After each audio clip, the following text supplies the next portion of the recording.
الحمد لله الذي جعل الشمس والقمر بحسبان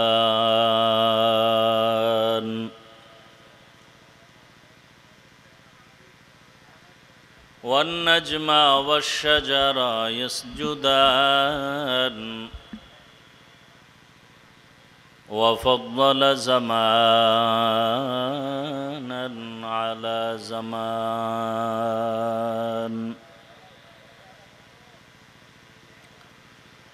كما فضل مكانا على مكان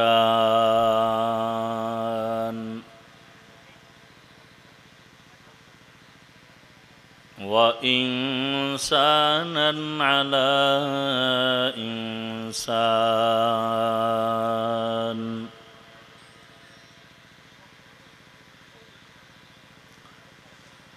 ونشهد أن لا إله إلا الله وحده لا شريك له لا ضد له ولا ند له ولا مثل له ونشهد أن سيدنا وسندنا وحبيبنا وحبيب ربنا وطبيبنا وطبيب قلوبنا ومولانا محمدا عبده ورسوله اللهم صل على محمد النبي الأمي وعلى آله وسلم تسليما وبعد فأعوذ بالله من الشيطان الرجيم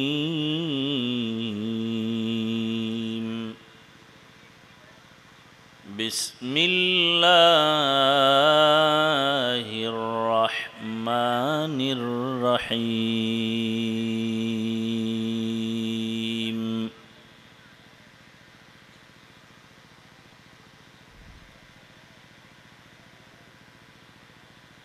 يا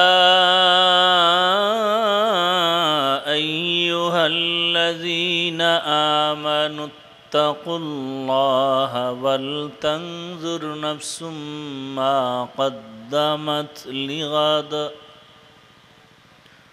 واتقوا الله إن الله خبير بما تعملون وقال رسول الله صلى الله عليه وآله وسلم الدنيا سجن المؤمن وجنة الكافر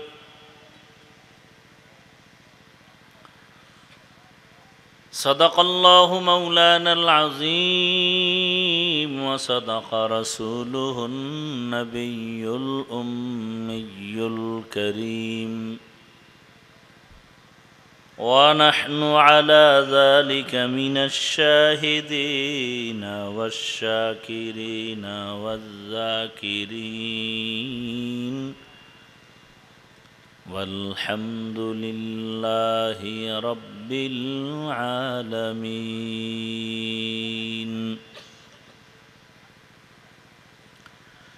سبحانك لا علم لنا إلا ما علمتنا إنك أنت العليم الحكيم رب اشرح لي صدري ويسر لي أمري واحلل عقدة من لساني يفقه قولي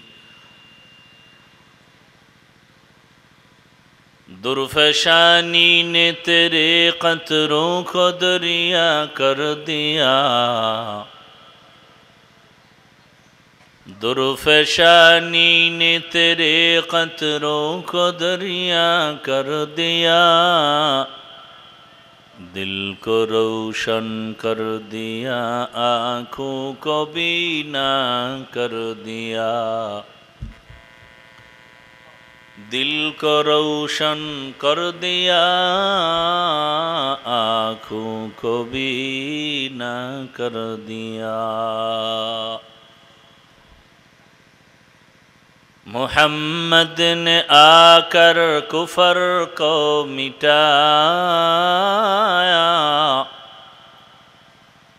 कुफर को मिटा कर सदाकत बताया, कुफर को मिटा कर सदाकत बताया।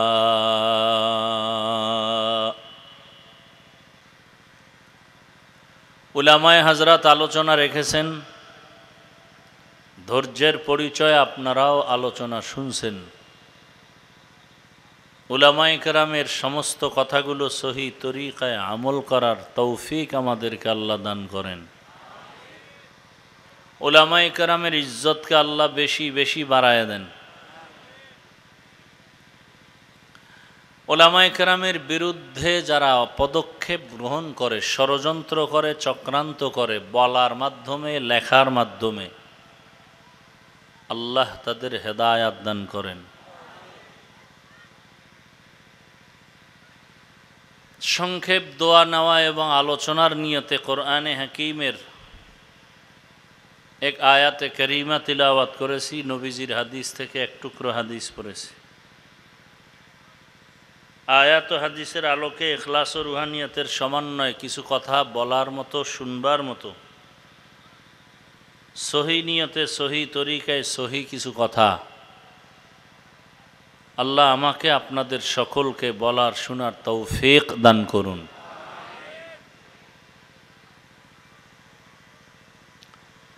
ইয়া আইয়ুহাল্লাযীনা আমানুত্তাকুল্লাহা ওয়াল তানজুর নাফসুম মা কদ্দামাত লিগাদ।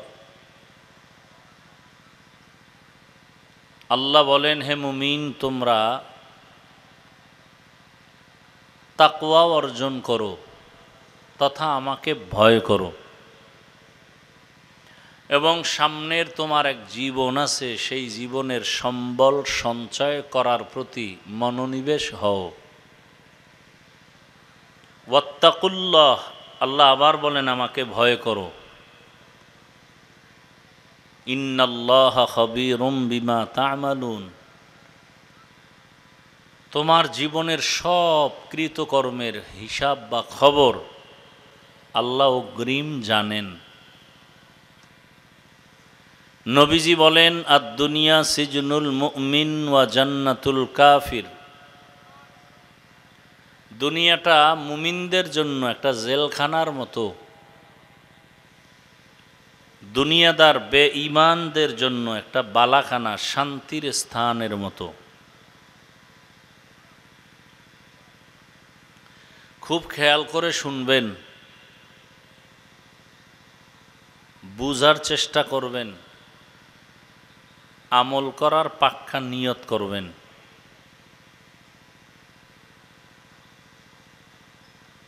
পরিস্থিতি খুব করুণ, সারা দুনিয়ার মুমিন মুসলমানের জন্য হালাত বড় দুর্বল। যারা ঈমান নিয়ে বাঁচবেন এবং ঈমান নিয়ে কবরে যাবেন তাদের জন্য, আর যাদের নামাজ পড়লেও আসি না পড়লেও আসি এগুলোর জন্য কোনো বিপদ নাই। নামাজ পড়লেও আসি না পড়লেও আসি এমন ব্যক্তি নামাজ পড়লেও জাহান্নামে যাবে পরিণাম ফলে।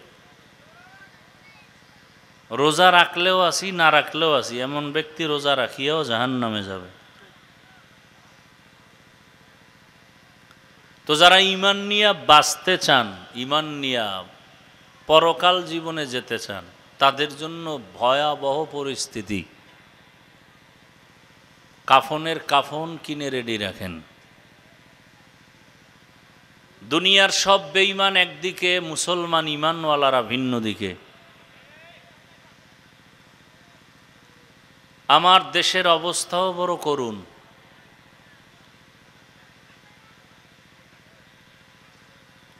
স্বাধীন স্বাধীন স্লোগান দেন, কিসের স্বাধীন করছেন এর বুঝ এখনো আমার আসে নাই। স্বাধীন হওয়ার পরে ফলাফল কি এমন যে কোরআনের ভুল ধরবে? তাও আবার আম্মাজানেরা। মনে করছে সংবিধান পাল্টানো পাল্টানো স্লোগান দিতে দিতে এখন বলে কোরআনেরও সংশোধন দরকার। এর সাথে আবার তাল মিলায় কিছু চরিত্রহীন লম্পটেরা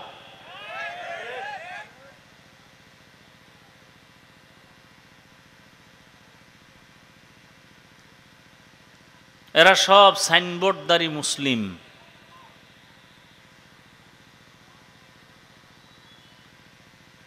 এমতো অবস্থায় নিজেদের ঈমান আমল বাঁচাবার জন্য সব ওলামায়ে কেরাম এক হওয়ার কঠিন এক প্রচেষ্টা চালাচ্ছেন। কারণ মা আর বাবা যদি এক মনের না হয়, সন্তান এক মন থাকে না। ওলামায়ে কেরাম যদি এক না থাকেন, এ জাতির পরিণাম ফল ভালো হবে না।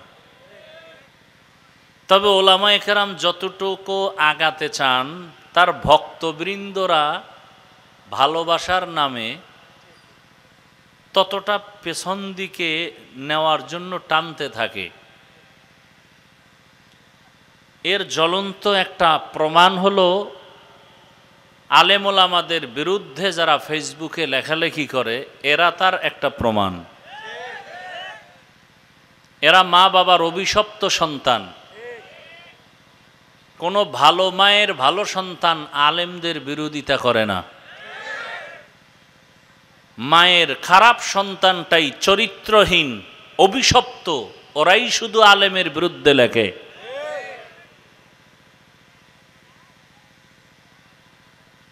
আলেমের বিরোধিতা করাই মানে ইসলামকে ছোট করা।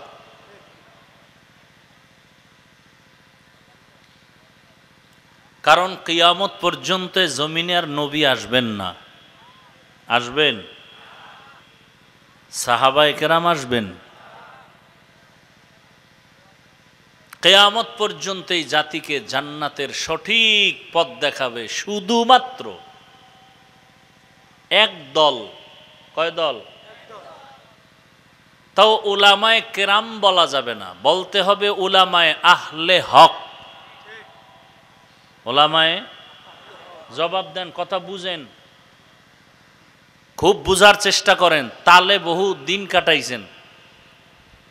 ওলামায়ে কেরাম বললে ভেজাল কি? ওলামাদের মধ্যে একটা অংশ আছে এরা বাতেল। এজন্য বলতে হবে উলামায়ে আহলে হক।